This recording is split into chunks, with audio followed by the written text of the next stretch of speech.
Hello welcome नमस्कार। मैं हूं अभिषेक और आप देख रहे हैं अभिषेक एकेडमी का यह ऑनलाइन यूट्यूब चैनल। दोस्तों, आज के वीडियो के माध्यम से पुनः आपके सेवा में मैं हाजिर हूं। आज की वीडियो बहुत महत्वपूर्ण होगी आपके एग्जाम के अकॉर्डिंग। और आज की वीडियो में आज हम हिंदी साहित्य के पूरे 50 प्रश्नों को कवर करेंगे। आज की वीडियो बहुत महत्वपूर्ण होगी। आज की वीडियो पूरा लास्ट तक आप वॉच करिएगा। चलिए आज की वीडियो को स्टार्ट करते हैं। आज की वीडियो का सबसे पहला प्रश्न क्या है, इसको आप ध्यान रखेंगे। हिंदी गद्य का जन्मदाता किसको माना जाता है? याद रखेंगे, हिंदी गद्य का जन्मदाता किसको माना जाता है? प्रताप नारायण मिश्र को, कि महावीर प्रसाद द्विवेदी को, कि आपका भारतेंदु हरिश्चंद्र को, कि बालकृष्ण भट्ट को? आपको बता दें, हिंदी गद्य का जन्मदाता भारतेंदु हरिश्चंद्र को मानते हैं। किनको दोस्तों? याद रखेंगे, भारतेंदु हरिश्चंद्र को हिंदी गद्य का जन्मदाता कहते हैं। ऑप्शन नंबर 3 आपका बिल्कुल करेक्ट आंसर हो जाएगा। इस बात को याद रखेंगे। और याद रखेंगे, हिंदी गद्य का जन्मदाता पूछे तभी भी आप इन्हीं को मानिएगा। और इसके बाद आधुनिक हिंदी का जनक, यहाँ पे मैं लिख भी दे रहा हूं दोस्तों, याद रखेंगे। अगर आपसे कहीं पूछे कि आधुनिक हिंदी का जनक किसे बोलते हैं, तो आधुनिक हिंदी का जनक भी हम लोग भारतेंदु हरिश्चंद्र को ही बोलते हैं। और हिंदी गद्य का जन्मदाता भी इन्हीं को बोलते हैं। इस बात को आप लोग याद रखिएगा। चलिए आगे चलते हैं। हिंदी किस भाषा परिवार की भाषा है, यही बताना है दोस्तों। तो हिंदी किस भाषा परिवार की भाषा है? भारोपी है कि द्रविड़ है, कि आपका ऑस्ट्रिक है, कि चीनी तिब्बती है? आपको ध्यान रखना होगा। बहुत ज़्यादा आप लोगों को ये प्रश्न पूछ भी लिया है कि हिंदी जो है भारोपी परिवार की भाषा है। किस परिवार की दोस्तों? तो भारोपी परिवार की है। ऑप्शन नंबर 1 आपका बिल्कुल करेक्ट आंसर हो जाएगा। हिंदी की लिपि पूछे तो आप तुरंत बताइएगा। हिंदी की लिपि क्या है? देवनागरी है। इस बात को याद रखेंगे। और हिंदी जो है ना, देवनागरी है ना, वह इधर से आपको इधर को लिखी जाती है, इसलिए आप लोग इसको ध्यान रखेंगे।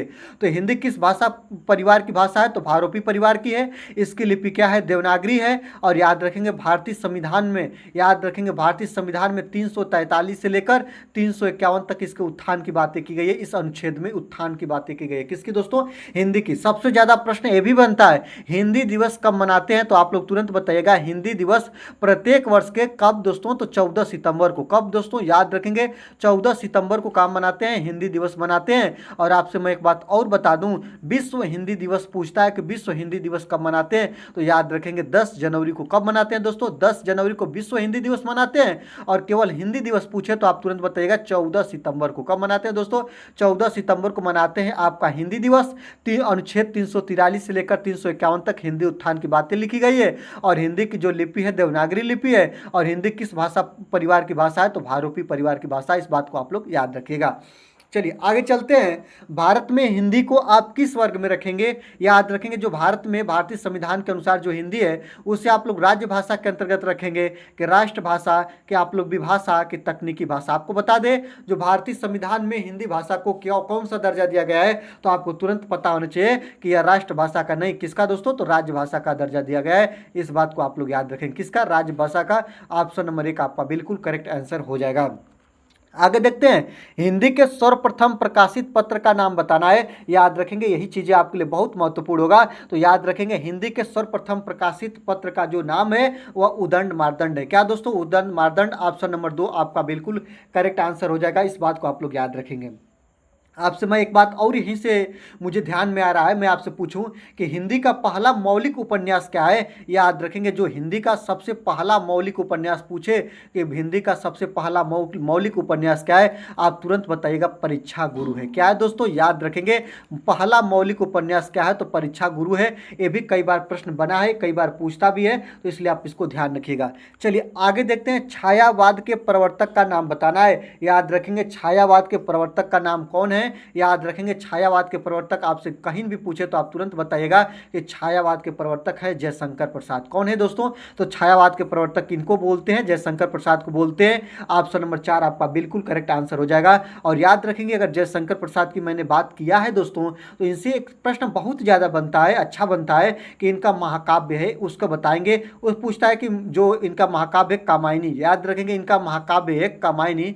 कामायनी किनकी रचना है? तो यही पूछता है। तो कामायनी आपके जयशंकर प्रसाद की रचना है। याद रखेंगे क्या है, तो महाकाव्य है। ये भी चीज़ों को आप लोग याद रखें, कई बार ये प्रश्न बन चुका है, इसलिए मैं इसको बता रहा हूँ। छायावाद के प्रवर्तक जयशंकर प्रसाद हैं और जयशंकर प्रसाद का एक प्रसिद्ध महाकाव्य है जिसका नाम है कामायनी, बहुत बार पूछता है, इसको ध्यान रखिएगा। चलिए आगे ले चलते हैं। आपको यहाँ पर देखेंगे दोस्तों, बिहारी किस राजा के दरबारी थे, यही बताना है दोस्तों। याद रखेंगे बिहारी किस राजा के दरबारी थे, महाराणा प्रताप के, कि शिवाजी के, कि जय सिंह के, कि तेज सिंह के। आपको बता दूं दोस्तों, तो जो बिहारी थे वह जय सिंह। कौन राजा थे दोस्तों, जय सिंह राजा के राज्य के दरबारी थे। ऑप्शन नंबर 3 आपका बिल्कुल सही हो जाएगा। ये कहाँ से बिलोंग करते थे, तो याद रखेंगे राजा जय सिंह कहाँ के राजा थे, तो राजस्थान के। कहाँ के थे दोस्तों, राजस्थान के, इस बात को याद रखेंगे। अगर वहाँ भी पूछे तो राजस्थान के जयपुर के। कहाँ के थे दोस्तों, तो राजस्थान के जयपुर के राजा थे। इनका नाम था जय सिंह और बिहारी इनके ही राज्य दरबार के कवि थे, इस बात को आप लोग याद रखिएगा। चलिए आगे ले चलते हैं दोस्तों। दिनकर किस रस के कवि माने जाते हैं, 7 नंबर क्वेश्चन को देखिएगा। तो याद रखेंगे जो दिनकर है ना, याद रखेंगे दिनकर है, इनकी ज़्यादातर रचनाएं जो होती है वो वीर रस में मिलती है। किसमें दोस्तों, याद रखेंगे वीर रस में मिलती है, ये बात याद रखेंगे। ऑप्शन नंबर 2 आपका बिल्कुल करेक्ट आंसर हो जाएगा। दिनकर किस रस के कवि माने जाते हैं, तो वीर रस के कवि माने जाते हैं, ये बात को याद रखेंगे। इनकी एक रचना है जो बहुत प्रसिद्ध है जिसका नाम है रश्मि रथी। याद रखेंगे रश्मि रथी इनकी बहुत प्रसिद्ध रचना है, इसको आप याद रखेंगे। आप केवल इतने चीज़ को तो ध्यान ही रखेंगे कि दिनकर किस रस के कवि माने जाते हैं, तो वीर रस के। ऑप्शन नंबर 2 आपका बिल्कुल करेक्ट आंसर हो जाएगा, इसको आप लोग ध्यान रखिएगा। चलिए आगे देखते हैं। सूर्यकांत त्रिपाठी निराला किस युग के कवि माने जाते हैं। अगर आपसे पूछे कि सूर्यकांत त्रिपाठी निराला किस युग के कवि हैं, आप लोग इनको सूर्यकांत त्रिपाठी निराला जी को क्रांतिकारी कवि के नाम से जानते हैं। सूर्यकांत त्रिपाठी निराला जी छायावादी युग के कवि हैं, इस बात को आप याद रखेंगे। किस युग के हैं दोस्तों, तो छायावादी युग के हैं। ऑप्शन नंबर 3 आपका बिल्कुल करेक्ट आंसर हो जाएगा। तो आपसे अगर कहीं भी पूछे कि सूर्यकांत त्रिपाठी निराला जी किस युग के कवि हैं, तो तुरंत आप बताइएगा कि छायावादी युग के कवि हैं, इस बात को याद रखेंगे। अगर आपसे पूछे छायावाद युग के जनक कौन है, अगर यहाँ पे मैं पूछूं दोस्तों कि छायावाद जो आपका युग है, इसी युग के कवि हैं सूर्यकांत त्रिपाठी निराला जी, तो छायावाद युग के जनक कौन है, आप तुरंत बताइएगा। छायावाद युग के जनक किनको बोलते हैं, तो जयशंकर प्रसाद को बोलते हैं। किनको दोस्तों, तो जयशंकर प्रसाद को छायावाद युग का जनक बोलते हैं, इस बात को आप लोग याद रखेंगे। तो सूर्यकांत त्रिपाठी निराला के बारे में पूछेगा, आप तुरंत बताइएगा छायावादी युग के कवि हैं। चलिए आगे ले चलते हैं दोस्तों।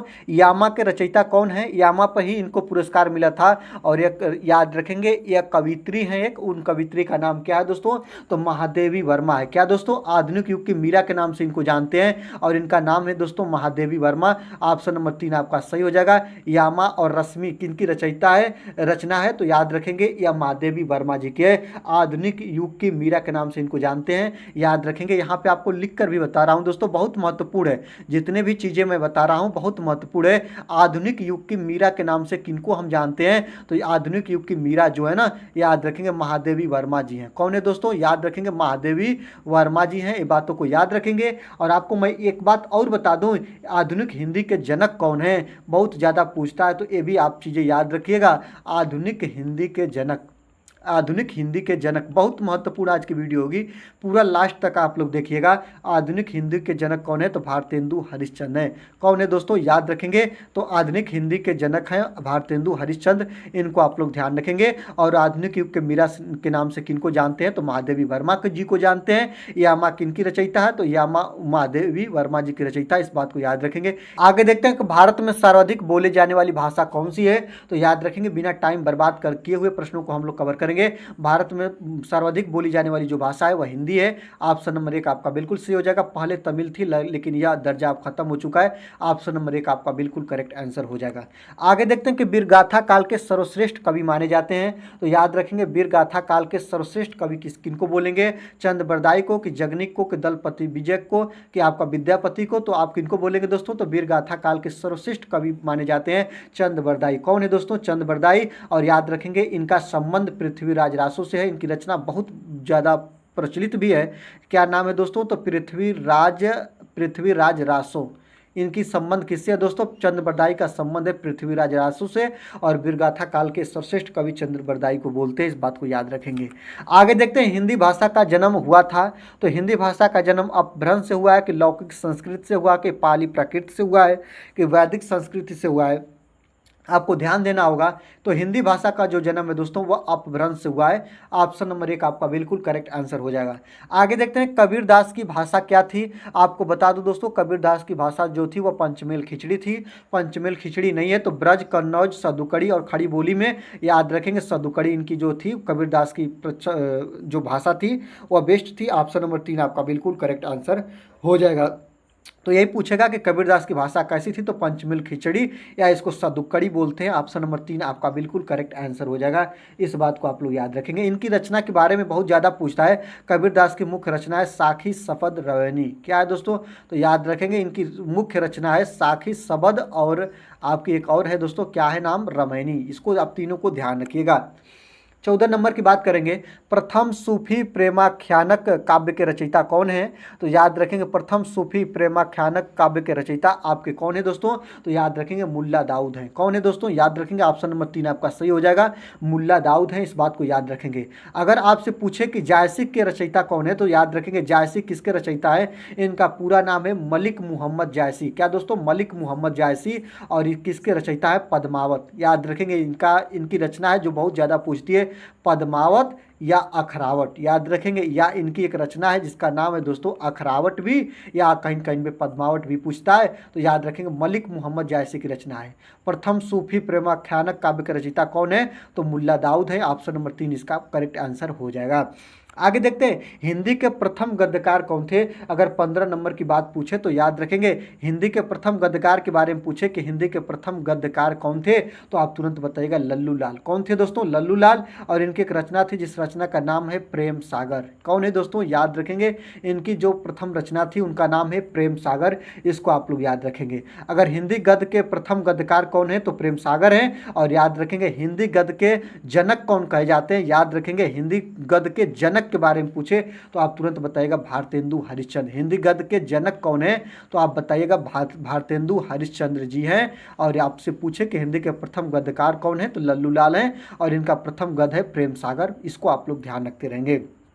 आगे देखेंगे दोस्तों, उससे पहले मेरा एक छोटा सा आपसे रिक्वेस्ट रहेगा कि वीडियो अच्छी लग रही है दोस्तों तो वीडियो लाइक करिएगा, क्योंकि आज की वीडियो केवल हिंदी गद्य से मैंने लिया है और बहुत महत्वपूर्ण है। इतना महत्वपूर्ण है दोस्तों कि आप या तो सुपर टेट की तैयारी करिए, यूपी टेट की तैयारी करिए, DSSS NBS KVS जितने भी टीचर एग्जाम कंडक्ट कराए जाते हैं, किसी भी चीज़ की तैयारी करिए। आज की वीडियो आपके लिए बहुत महत्वपूर्ण होगी। समझ लीजिए कि सारा हिंदी गद्य का जो भाग है उसको एक छोटे से वीडियो में मैं समायोजित करने का सफल प्रयास कर रहा हूं और आशा करता हूं वीडियो आपके लिए बहुत महत्वपूर्ण होगी। इसलिए आप लोग लाइक कर लीजिएगा।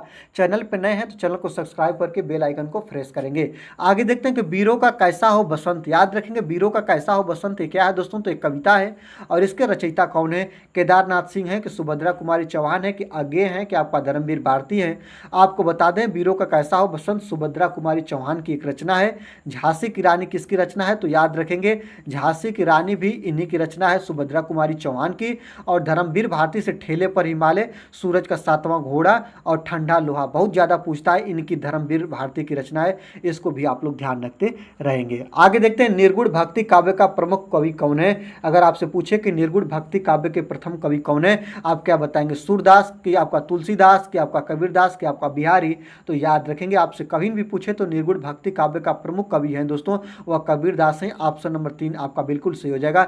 निर्गुण भक्ति काव्य का प्रमुख कवि इनको मानते हैं। ऑप्शन नंबर 3 आपका बिल्कुल करेक्ट आंसर हो जाएगा। इनकी भाषा पूछे तो याद रखेंगे इनकी भाषा पंचमिल खिचड़ी है या सद्दुकड़ी है। इस चीज़ों को आप लोग ध्यान रखिएगा।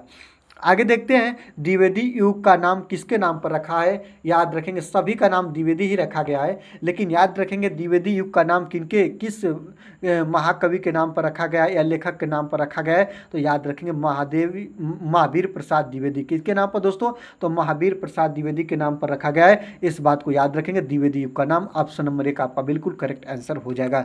आगे देखते हैं कि प्रगतिवाद या उपयोगितावाद का दूसरा नाम क्या है। याद रखेंगे प्रगतिवाद उपयोगितावाद का दूसरा नाम क्या है, यह कथन किसका है। याद रखेंगे प्रश्न थोड़ा डिफरेंस है दोस्तों, इसके सेंटेंस को सही करने का कोशिश कर रहा हूं कि प्रगतिवाद उपयोगितावाद का दूसरा नाम है। याद रखेंगे जो प्रगतिवाद है ना दोस्तों वह उपयोगितावाद का दूसरा नाम है। यह कथन किसका है, अगर आपसे पूछे तो यह कथन किसका है दोस्तों, तो याद रखेंगे तुरंत बताइएगा नंद दुलारे वाजपेयी का। किसका दोस्तों, तो नंद दुलारे वाजपेयी का है। ऑप्शन नंबर 3 आपका बिल्कुल करेक्ट आंसर हो जाएगा।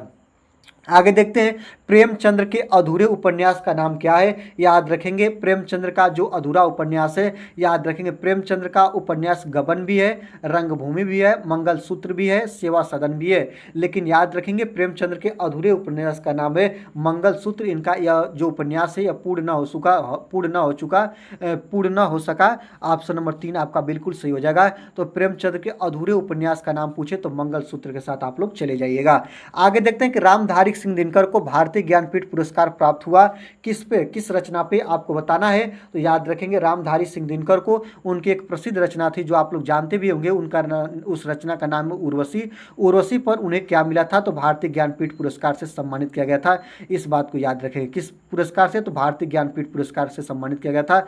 ऑप्शन नंबर 4 आपका बिल्कुल करेक्ट आंसर हो जाएगा, इसको आप लोग ध्यान रखिएगा। आगे देखते हैं हिंदी साहित्य के इतिहास के सर्वप्रथम लेखक का नाम कौन क्या है, इसी को बताना है दोस्तों। तो याद रखेंगे हिंदी साहित्य के इतिहास के जो आपके सर्वप्रथम लेखक का नाम है गारसा दत्तासी। क्या है दोस्तों, याद रखेंगे गारसा दत्तासी। ऑप्शन नंबर 4 आपका बिल्कुल करेक्ट आंसर हो जाएगा। आगे देखते हैं कि तोड़ती पत्थर कविता के कवि कौन है। याद रखेंगे तोड़ती पत्थर जो है ना दोस्तों, याद रखेंगे इलाहाबाद के पथ पर ऐसा एक कविता है। ये क्या है दोस्तों, तो यह रचना है दोस्तों, यह लेख कविता में आती है। तो तोड़ती पत्थर कविता के कवि कौन है, तो याद रखेंगे सूर्यकांत त्रिपाठी निराला जी की रचना है। किनकी है दोस्तों, तो सूर्यकांत त्रिपाठी निराला जी की रचना है। और सूर्यकांत त्रिपाठी निराला जी छायावाद युग के कवि हैं। किस युग के हैं अगर आपसे पूछे तो याद रखेंगे, ये भी ध्यान रखेंगे। तो जो तोड़ती पत्थर है वह किस कवि की रचना है, तो ये आप लोग इसको तुरंत बताएगा। यह जो तोड़ती पत्थर है यह जो किस युग के किस युग की रचना है, तो छायावाद युग की रचना है। सूर्यकांत त्रिपाठी निराला ने इसको क्या किया दोस्तों, लिखा है या रचा है, इस बात को याद रखेंगे। आगे देखते हैं कि रामचरितमानस की भाषा क्या है। रामचरितमानस को तुलसीदास ने लिखा है अवधी भाषा में। किस भाषा में दोस्तों, अवधी भाषा में। ऑप्शन नंबर 4 आपका बिल्कुल करेक्ट आंसर हो जाएगा। सूरदास के गुरु कौन थे, अगर आपसे पूछे तो आप तुरंत बताइएगा कि जो सूरदास के कवि गुरु थे वह वल्लभाचार्य थे। कौन थे दोस्तों, याद रखेंगे वल्लभाचार्य थे। ऑप्शन नंबर 4 आपका बिल्कुल सही आंसर हो जाएगा। अगर तुलसीदास के गुरु के बारे में पूछे, बहुत ज्यादा पूछता है, तो आप तुरंत बताइएगा नरहरिदास। कौन है दोस्तों, तुलसीदास के गुरु नरहरिदास हैं। इस चीज को आप लोग याद रखेंगे। आगे देखते हैं कि भूषण किस रस के कवि थे। अगर आपसे पूछे कि भूषण जो थे वह किस रस के कवि थे या इनकी रचना ज्यादातर किस रस में मिलती है, तो वीर रस में मिलते हैं। किस रस में दोस्तों, आप तुरंत बताइएगा भूषण किस रस के कवि माने जाते हैं, तो वीर रस के। इस बात को याद रखेंगे। आगे देखते हैं हिंदी का आदि कवि किसे कहा जाता है। याद रखेंगे हिंदी का आदि कवि किसको कहा जाता है, अब्दुल रहमान को, कि सरहपा को, कि स्वयंभू को, कि आपका पुष्पदत्त को। तो याद रखेंगे हिंदी का जो आदि कवि है वह स्वयंभू को मानते हैं या कहते हैं। ऑप्शन नंबर 3 आपका बिल्कुल करेक्ट आंसर हो जाएगा। आगे देखते हैं कि पद्मावत किसकी रचना है। अगर आपसे पूछे तो पद्मावत मैंने पहले भी बता दिया है कि यह मालिक मोहम्मद जायसी की रचना है। किनकी दोस्तों, तो याद रखिएगा पद्मावत जो रचना है वह मालिक मोहम्मद जायसी की। ऑप्शन नंबर 4 आपका बिल्कुल करेक्ट आंसर हो जाएगा। पद्मावत जायसी की रचना है, इसको आप ध्यान रखिएगा। आगे देखते हैं कि जो ईदगाह कहानी के रचनाकार कौन है। अगर आपसे कहीं भी पूछे कि ईदगाह कहानी के रचनाकार कौन है, आप तुरंत बताइएगा या प्रेमचंद्र की रचना है। किनकी दोस्तों, प्रेमचंद्र की। जैसे आपका गबन, गोदान, मंगलसूत्र, कफन किनकी है दोस्तों, तो ये प्रेमचंद्र की है। ऑप्शन नंबर 1 आपका बिल्कुल करेक्ट आंसर हो जाएगा। आगे देखते हैं दोस्तों रामचरितमानस में कितने कांड हैं, आपको बताना है दोस्तों। तो हिंदी जो आपके रामचरितमानस है, रामचरितमानस में कितने कांड हैं, अगर आपसे पूछे तो आप तुरंत बताइएगा रामचरितमानस में कितने कांड हैं दोस्तों, 7 कांड हैं। ऑप्शन नंबर 3 आपका बिल्कुल करेक्ट आंसर हो जाएगा। बाल कांड, अयोध्या कांड, आपका अरण्य कांड, आपका किष्किंधा कांड, सुंदर कांड, लंका कांड और उत्तर कांड। ये पूरे रामचरितमानस को 7 कांडों में विभक्त किया गया है। इस बात को आप लोग याद रखिएगा।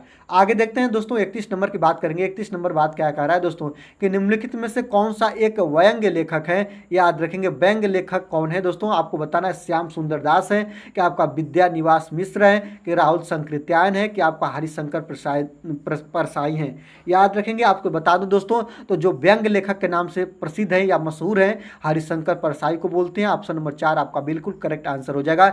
व्यंग्य लेखक के नाम से हरिशंकर परसाई को हम लोग जानते हैं। 33 नंबर की बात करिएगा दोस्तों, कि निराला को कैसा कवि माना जाता है। तो याद रखेंगे जो आपका निराला है अगर आपसे पूछे कि निराला को कैसा कवि माना जाता है तो आप तुरंत बताइएगा कि अवसरवादी, कि क्रांतिकारी, कि आपका पलायनवादी, कि आपका भाग्यवादी। तो आपको तुरंत मैं बता दूं दोस्तों, जो निराला है ना, उनको क्रांतिकारी या छायावादी युग का कवि माना जाता है। क्या दोस्तों? क्रांतिकारी या छायावादी युग का कवि माना जाता है। ऑप्शन नंबर 2 आपका बिल्कुल करेक्ट आंसर हो जाएगा।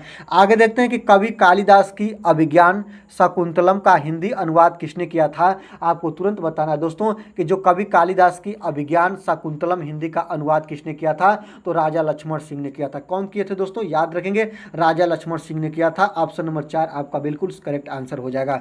आगे देखते हैं पंच परमेश्वर कहानी के लेखक कौन है। मैंने अभी बताया कि पंच परमेश्वर कहानी के लेखक हैं आपके प्रेमचंद्र। कौन है दोस्तों? याद रखेंगे, मुंशी प्रेमचंद्र जी हैं। इस बात को आपको ध्यान रखना होगा। प्रकृति के सुकुमार कवि किसको बोलते हैं? तो सुमित्रा नंदन पत्र को क्या बोलते हैं दोस्तों? प्रकृति का सुकुमार कवि। याद रखेंगे, प्रकृति का सुकुमार कवि के नाम से किसको जानते हैं? तो सुमित्रा नंदन पंत को जानते हैं। और याद रखेंगे प्रकृति का न कह के याद रखेंगे राष्ट्र कवि के नाम से किसको जानते हैं? तो मैथिली शरण गुप्त को क्या किस नाम से जानते हैं? तो राष्ट्र कवि। याद रखेंगे, राष्ट्र कवि के नाम से जानते हैं। और इनको दोस्तों रामधारी सिंह दिनकर को द्वितीय राष्ट्र कवि के नाम से जानते हैं। किस नाम से दोस्तों? तो द्वितीय राष्ट्र कवि के नाम से किसको जानते हैं? तो द्वितीय राष्ट्र कवि के नाम से हम लोग रामधारी सिंह दिनकर को जानते हैं। पंच परमेश्वर जो है मुंशी प्रेमचंद्र की रचना है। इस बात को याद रखेंगे, कहानी है इनकी। किस काल को स्वर्ण काल कहा जाता है? अगर आपसे पूछे तो आप तुरंत बताइएगा।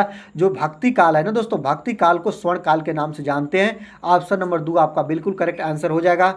आगे देखते हैं कि भारत भारती काव्य के रचनाकार कौन है। आपको तुरंत बताना है कि जो भारत भारती रचना है, इसी पर इन्हें दोस्तों याद रखेंगे राष्ट्र कवि की उपाधि मिली थी। मैथिली शरण गुप्त की रचना है। ऑप्शन नंबर 3 आपका बिल्कुल करेक्ट आंसर हो जाएगा। मैथिली शरण गुप्त की रचना यशोधरा और भारत भारती बहुत इनकी महत्वपूर्ण रचना है। इसको आप लोग ध्यान रखिएगा। आगे देखते हैं कामायनी किस प्रकार का ग्रंथ है। अगर आपसे पूछे तो यह खंड काव्य है, कि मुक्तक काव्य है, कि आपका महाकाव्य है, कि चंपू काव्य है।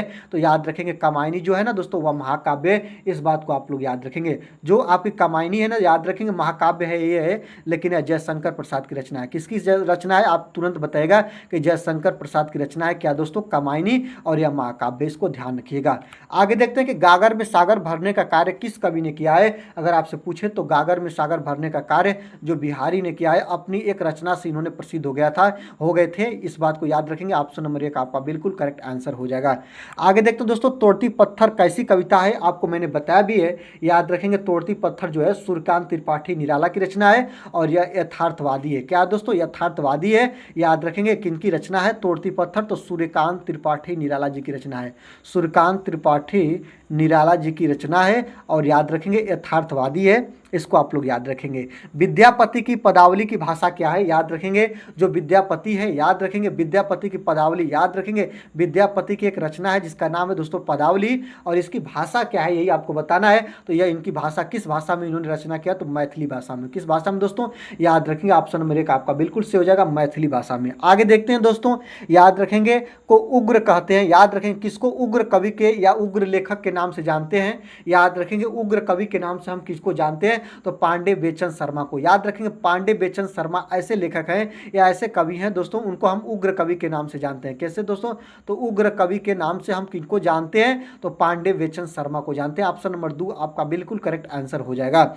आगे देखते हैं दोस्तों, शेष कादंबरी के रचयिता कौन है। याद रखेंगे अगर आपसे पूछे कि शेष कादंबरी के रचयिता कौन है, नरेश मेहता है, कि आचार्य हजारी प्रसाद द्विवेदी हैं, कि बाण भट्ट है, कि अलका सरावगी हैं। तो याद रखेंगे तुरंत बताइएगा। शेष कादंबरी के रचयिता जो है ना दोस्तों, वह अलका सरावगी हैं। ऑप्शन नंबर 4 आपका बिल्कुल करेक्ट आंसर हो जाएगा। इस बात को आप लोग ध्यान रखिएगा।